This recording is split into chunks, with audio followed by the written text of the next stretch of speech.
A number of comments have objected to you using the general term the West, and they want you to be more specific because there is no monolithic bloc called the West. It is an unfair generalization, they say. You know, it's strange if you think about it. It's strange that you don't want me to call you the West. You don't want everyone to be lumped together under that term. It's not my term, it's your term. I didn't come up with it, you did. You call yourselves the West. Western civilization. We all grew up hearing about how wonderful the West is. Western achievement, Western thought, Western enlightenment. You're happy to take collective credit as the West for whatever you think is good. But for the bad things, you want to disassociate yourselves from it. When you're talking about the bad things, then you're like, whoa, what West are you talking about exactly?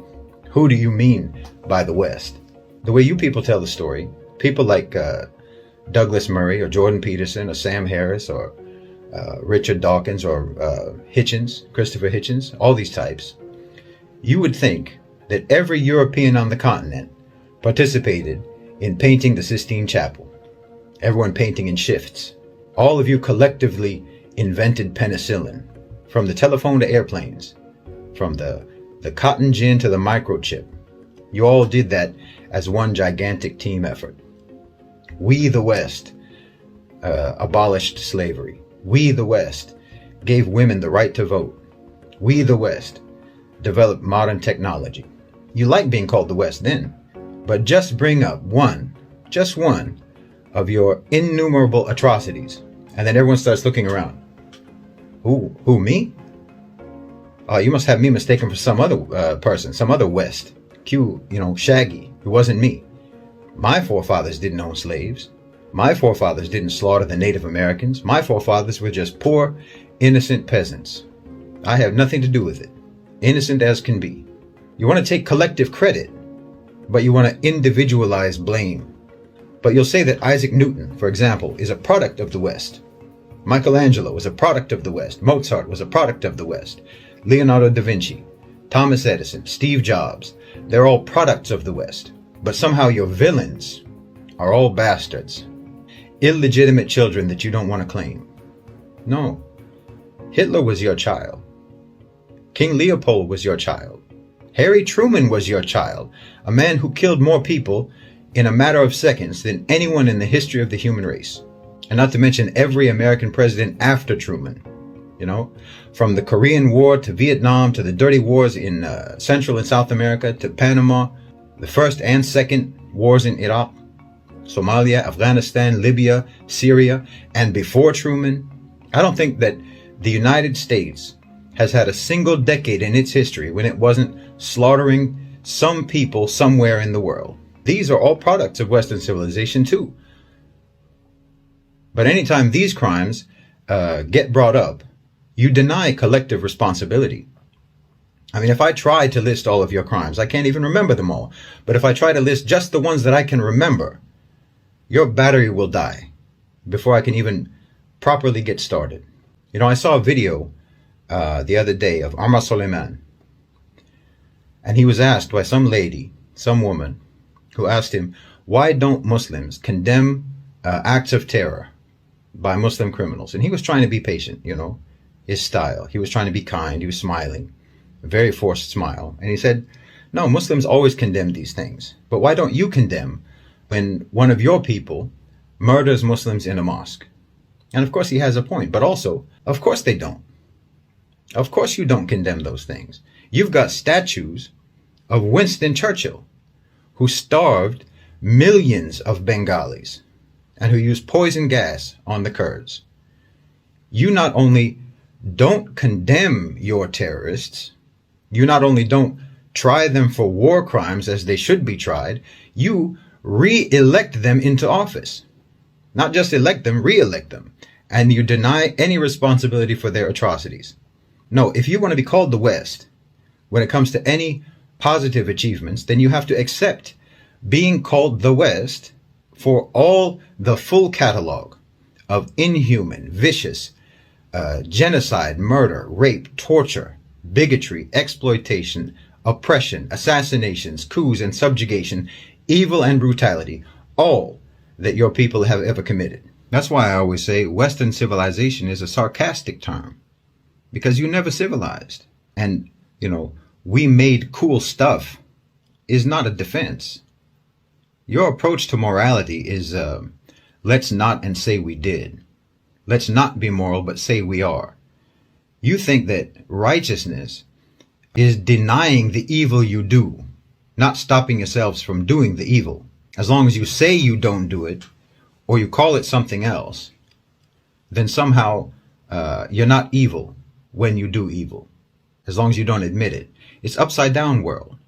Every day is backwards day in the West. Bad is good, wrong is right. It's no surprise that you think that a person should be called whatever pronoun they self-identify as, because that's what you've always believed. That's what you've always done.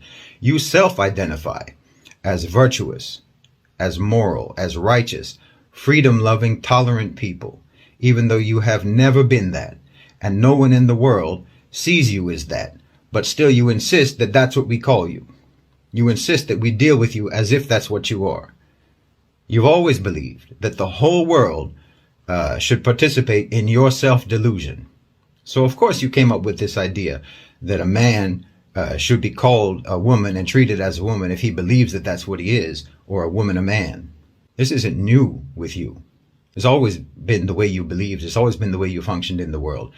That you believed that you had the right to defy objective reality, and that your own victims had no right to define you. No matter what, you insist on your own blamelessness. And I'm telling you, how on earth do you expect to ever stop doing blameworthy things if you think that you are immune from blame no matter what you do? Yes, okay, your forefathers were probably poor peasants. I agree with you. They didn't participate in the crimes of the West. They didn't participate in colonization or imperialism. But then they also have no reason to take pride in the achievements of the West either, and neither do you. They were victims of the West in their own way, and so are you. If you want to disassociate yourself from the crimes, then disassociate yourself from the achievements, and realize that you and your forefathers and your ancestors were all abandoned and betrayed and duped by propaganda about Western civilization. No one ever cared about your development or your forefathers' development. No one ever cared about your welfare or your forefathers' welfare. No one ever cared about your upliftment or theirs. No one ever cared about your life. Not yours, not your forefathers, not your ancestors. And the West doesn't care about you now.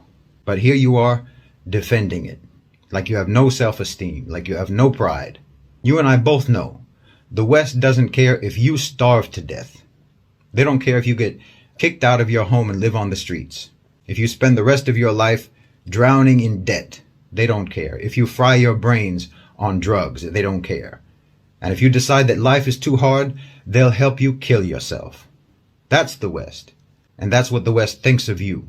The West didn't raise you right because you don't matter to the West. They don't care if you have knowledge. They don't care if you have an education. They'll pass you on up to the next grade whether or not you can read or write, because you don't matter. Every day of your life, your civilization all around you is shouting at you in a million different voices that you don't matter. You're just a replaceable cog in the machine. Everyone in the West is regarded as disposable by the West, and still you defend it as the pinnacle of human refinement.